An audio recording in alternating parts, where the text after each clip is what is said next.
ఒకే ఒక స్కామ్ 8,000 కోట్లు. ఒకే ఒక స్కామ్ విలువ 3,500 కోట్లు మద్యం స్కామ్ అని కోట్లు చుట్టూ తిప్పుతున్నారు. ఆయన రాసింది 8,000 కోట్ల రూపాయలది ఒక ప్రాజెక్ట్ని ఎవరికో పెట్టేస్తున్నారని. ఆ 8,000 కోట్ల రూపాయలతో అయిపోతుంది సార్ ఇది. 10 మెడికల్ కాలేజీలు. ముందుగా సాక్షి ప్రేక్షకులకు నమస్కారం అండి, అలాగే ప్యానల్లో ఉన్న మిత్రులకి మీకు కూడా నమస్తే. సార్, ఒకటి సిగ్గు శరం మానం మర్యాద అని ఏమైనా ఏడిస్తే కిరసనాల బంకులు ఎట్టుకున్నవాడికి వార్తలు రాసుకునే దౌర్భాగ్య స్థితి మనలాంటి వెర్రివేదలను కలెక్ట్ చేస్తే వచ్చే దౌర్భాగ్యం ఎలాగే ఉంటుంది సార్. 1983 ముందు అంటే వీళ్ళ పార్టీ తెలుగుదేశం పార్టీ మహానుభావుడు రామారావు గారు స్టార్ట్ చేయక మునిపే ఆంధ్రప్రదేశ్ రాష్ట్రంలో 8 మెడికల్ కాలేజీలు ఉండేవి. 83 నుంచి వీళ్ళు పరిపాలించిన 15 సంవత్సరాల ట్రాక్ రికార్డులో మళ్ళీ రాజశేఖర రెడ్డి గారు అనే మహానుభావుడు వచ్చినప్పుడే 3 మెడికల్ కాలేజీలకి నాంది పలికింది. ఇంక్లూడింగ్ పద్మావతి మెడికల్ కాలేజీ ఉంచండి, అది 2014కే, అంటే వీళ్ళు 2014లో ఓపెనింగ్ చేశారులేండి వీళ్ళు. కానీ అది దాని కృషి అంతా కిరణ్ కుమార్ రెడ్డి గారు, రోసయ్య గారు, రాజశేఖర రెడ్డి గారు ఆధ్వర్యంలో ముందుకెళ్ళింది. అవును. సో ఓవరాల్గా 11 మెడికల్ కాలేజీలు ఏపీ ట్రాక్ రికార్డులో ఉన్న దగ్గర తెలుగుదేశం ప్రస్థానం శూన్యం.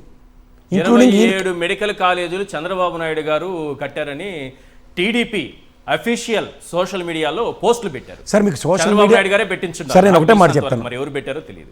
సోషల్ మీడియాలో పెట్టే పోస్టులు అందరూ ఒకటి కిరసనాలు అమ్ముకుని, ఇంకోటి అఫీషియల్ పెట్రోల్ బంకులో చెప్పినోడు, మూడోది పౌడర్ డబ్బా వాడు, నాలుగోది ఆ పచ్చల్లోడు చెప్పిన దరిద్రమే తప్ప వాస్తవమైన సోషల్ మీడియా అంటున్నా నేను. సార్, మీకు మళ్ళీ నేను చెప్తున్నాను, 1983 ముందు 8 హాస్పిటళ్ళు, కేజీహెచ్ బిల్డింగ్ తెలుసు కదా, వైజాగ్ ఎగ్జాంపుల్ చెప్తున్నాను. అది బ్రిటిష్ వాళ్ళ బిల్డింగే కదా, వీళ్ళ ప్రస్థానం లేనట్టే కదా. సంబంధం లేదా?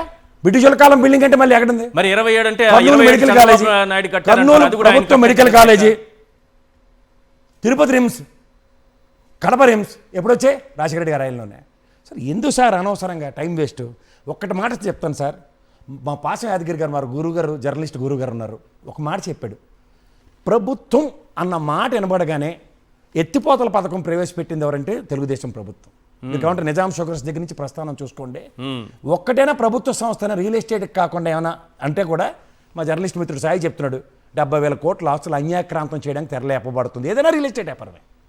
భూమి కనబడితే అది ప్రభుత్వ ఆస్తి అయితే మాకు సంబంధం లేదు. ఇది ఎట్టి పరిస్థితుల్లో ఏదైనా పెట్టడానికి తెలిసి చేస్తున్నారా, తెలియక చేస్తున్నారా? 6,000 కోట్లు ఖర్చు పెట్టలేక 6,000 కోట్లు ప్రాతిపదిక 70,000 కోట్లు ఎట్లే సార్. ప్లీజ్ ఒక్క మాట చెప్తాను జాగ్రత్తగానండి.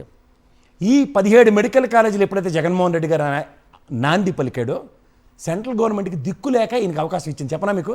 మీరు ఇందాక చెప్పిన ఉపోద్ఘాతంలో 82 కాలేజీలు 14 to 19 టెన్యూర్. అవును. బట్ 19 to 24 టెన్యూర్లో central government is initiated 50 colleges. Okay. Out of which తెలంగాణకి మనకి శాంక్షన్ అనేది దగ్గర 12 కాలేజీలు. ఇందులో 137.9 crores అగ్రిగేట్ను ఒక్కొక్క కాలేజీకి డబ్బులు ఇచ్చే దగ్గర ఆంధ్రప్రదేశ్కి ఒక్కదానికే ఇచ్చింది, నాట్ ఈవెన్ ఫర్ తెలంగాణకు ఒక్కటి కూడా ఇవ్వలే.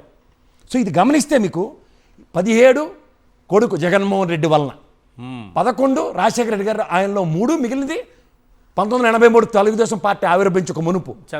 స్థానం లేని వాళ్ళు ఒక ప్రజాస్వామ్యంలో ప్రజాప్రభుత్వం అంటే ప్రజల చేత, ప్రజల వల్ల, ప్రజల కొరకు ఎన్నుకోబడిన ప్రభుత్వంలో ప్రాథమిక కర్తవ్యం విద్య, వైద్య, ఆరోగ్యం. ఈ మూడింటి మీద నిరంతరం నిటారుగా నిలబడిన ఇద్దరు మహనీయులు తెలుగు రాష్ట్రంలో, ముగ్గురు అనుకోండి. వాళ్ళు రామారావు గారు, ఇంకోటేమో రాజశేఖర రెడ్డి గారు, మూడోది జగన్మోహన్ రెడ్డి. వీళ్ళ కడుపు మంటకి వీళ్ళ ప్రస్థానం ఎప్పుడైతే లేదో, ఈ కృష్ణారెడ్డి ఎలక్షన్ ముందు ఒక డిబేట్ ఉంది చూసారా, ఒక కెమెరామెన్ ఎవడో రిలీజ్ చేశాడు బయటకు ఆ వీడియోలో. అప్పుడే కుట్ర బయటపడింది. ఏమని రాసి చెప్పాడు తెలుసా? ఆరోగ్యశ్రీ తీసి దాని మీద ప్లాన్ ఉంది నాకు, నేను ఖచ్చితంగా ఎగ్జిక్యూట్ చేయబోతున్నాను అని ఈ విజనరీ లీడర్ నిజంగా చెప్తున్నాను. ప్రస్థానం ఒక మెడికల్ కాలేజీకి పునాదిరాయని వేస్తే ఈ ప్రస్థానం గురించి మాట్లాడితే అర్థం ఉంది. ఇది ఇవాళ గవర్నమెంట్ హాస్పిటల్లో ఉన్న ఒకే ఒక దౌర్భాగ్యం క్లీన్లీనెస్. అదర్ దాన్ దట్ దాంట్లో ఉన్న ఎక్విప్మెంట్ ఎక్కడా దొరకదు. మీ కరోనా పాండమిక్ సిచ్యువేషన్లో గవర్నమెంట్ హాస్పిటల్లో బతికి పట్టకట్టిన వాళ్ళు ఎంతమందో, ప్రైవేట్ హాస్పిటల్లో డబ్బులు వదిలించుకుని చచ్చిన వాళ్ళు ఎంతమందో ఒకసారి లెక్క తీయండి.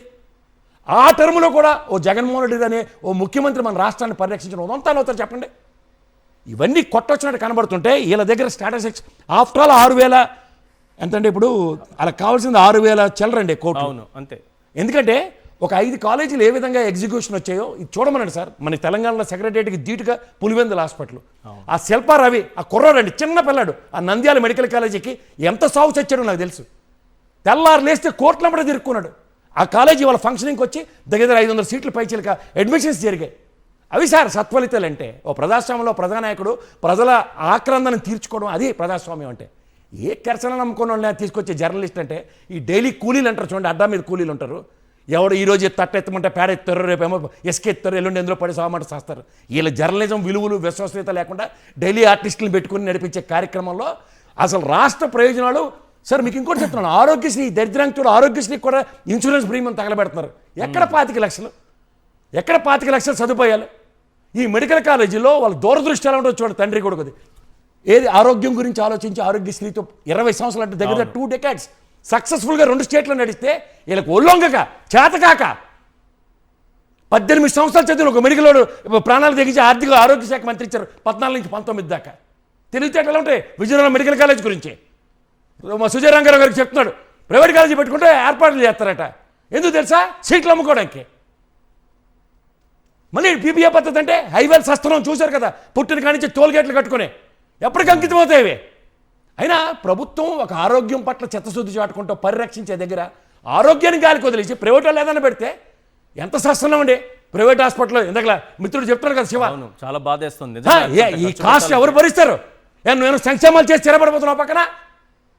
ప్రజాస్వామ్యంలో ప్రజల మీద గౌరవం లేదు, ప్రజలకి సంక్షేమం ఏం చేయాలో తెలియదు, ఎందుకు చేయాలని అడుగుతాడు. ఆఖరికి రామారావు గారు ప్రవేశపెట్టిన ₹2 బియ్యం వల్లట అన్నం తినడం నేర్పాడు రామారావు గారు. నేర్పారు. అవును, ఇదెక్కడ దరిద్రం అండి. నాకు షుగర్ వస్తుంది. చిన్నప్పటి నుంచి పేజాల బర్గర్లు 950 కోట్ల ఆస్తి వచ్చింది కాబట్టి బాదం బిక్కలు తింటాం. ఇప్పుడు మేము తినమంటాం, అన్నం కూడా తినదంటావా? కాదు, ఈ ప్రజాస్వామ్యంలో ప్రజలంటే ఎంత అపహాస్యం ఏంటండి. విద్య వైద్య ఆరోగ్యం మీద కన్సర్న్ లేకుండా నాడు నేడు స్కూల్ పరివర్తనతో ప్రాథమిక కర్తవ్యంగా భావించి విద్యను పరిరక్షించిన జగన్మోహన్ రెడ్డి ప్రభుత్వం ఆరోగ్యం పట్ల చిత్తశుద్ధి చాటుకుంటూ అందరూ అనుకున్నారు 26 జిల్లాలు చేశాడు. ఏంట్రా అనుకునేసరి కల్లా ప్రతి జిల్లాకి ఒక హాస్పిటల్ హెడ్ క్వార్టర్స్లో వచ్చేలా చేశాడండి. ఇది కదా sir commitment to the state అంటే. ఎక్కడుంది కమిట్మెంట్ వీళ్ళ దగ్గర? నిజాం షుగర్ ఆయిల్ నుంచి ఎన్ని సార్ ప్రాగా టూల్స్, ఐడిపిఎల్, మీరు ఏది చెప్పండి ఎత్తి కొద్దేసిపోతే ఒట్టిల్లు ఆల్వీలు చూసారా? ఆ వోల్టర్స్ ఏదైనా పెడితే కానీ ఊరుకోలే. ఆఖరికి హాస్పిటల్స్ కూడానా? ఏం పాపం చేశారు సార్ ప్రజలు? ఓ సంక్షేమం. దాన్ని ఎట్లా సమర్థిస్తారు సార్? దాన్ని సమర్థించడానికి మీకు మళ్ళీ చెప్తాను, జర్నలిస్ట్ అన్నాడు ఒకడు సమర్థించడు. జర్నలిజం చదువుకుని నాకే ఇంత ఒళ్ళు మండిపోతుంది.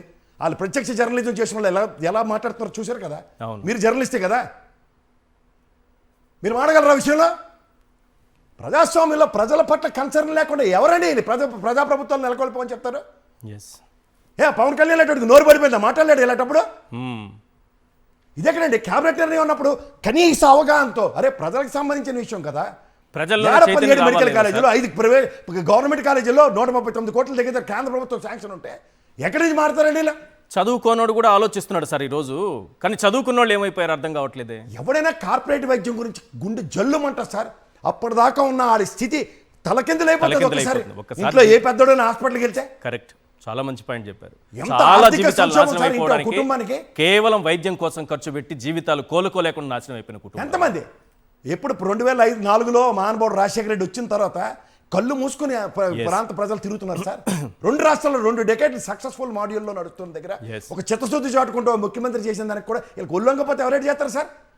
దీన్ని మీకు ఇంకోటి చెప్తున్నాను, ఆ ధర్మవరం ప్రజలను అనాలి ఏమీ తెలియని గెలిపించుకొని ఇవాళ ఆరోగ్య మంత్రి ఈ కడప కాలేజ్ గురించి ఏం మాట్లాడాడు సార్? హాస్టల్ సదుపాయాలు లేక ఈ కాలేజీలు ఈసారి వద్దన్నామండి. విభజన హామీలో గిరిజన యూనివర్సిటీలు కానీ 4-5 యూనివర్సిటీలు వచ్చాయి మనకి. ఏమైనా పక్క బిల్డింగ్లు ఏమైనా స్టార్ట్ చేశారా? ఐఐటీలు ట్రిపుల్ ఐటీలు అన్ని అద్దె భవనాలే కదా. అవును, అద్దె భవనాలు. నోరు పడిపోయింది అప్పుడు. అదేంటండి అద్దె భవనంలో పెట్టడం శాశ్వత భవనం కట్టిదా కానీ ఈ మాట అప్పుడు ఎందుకు మాట్లాడిపో? ఇదే బీజేపీ కదా. కరెక్ట్. ఎవరు సార్ వీళ్ళంతా? అప్పుడు బీజేపీ నుంచి కామినేని, ఇప్పుడు సత్య. నెట్ట నిలువున విజయనగరం జిల్లాకి 5 సంవత్సరాలు అన్యాయం. ఆ న్యాయం మళ్ళీ చేసిన విజయనగరం జిల్లాకి మళ్ళీ ఈ ప్రభుత్వం ఒక పీపీపీ పథకం అంటే ఏం పాపం చేశారు వెనుకబడిన ప్రాంతాల వాళ్ళు? మన దగ్గర ఎందుకు సార్? వాళ్ళే గుర్తించారు కదా.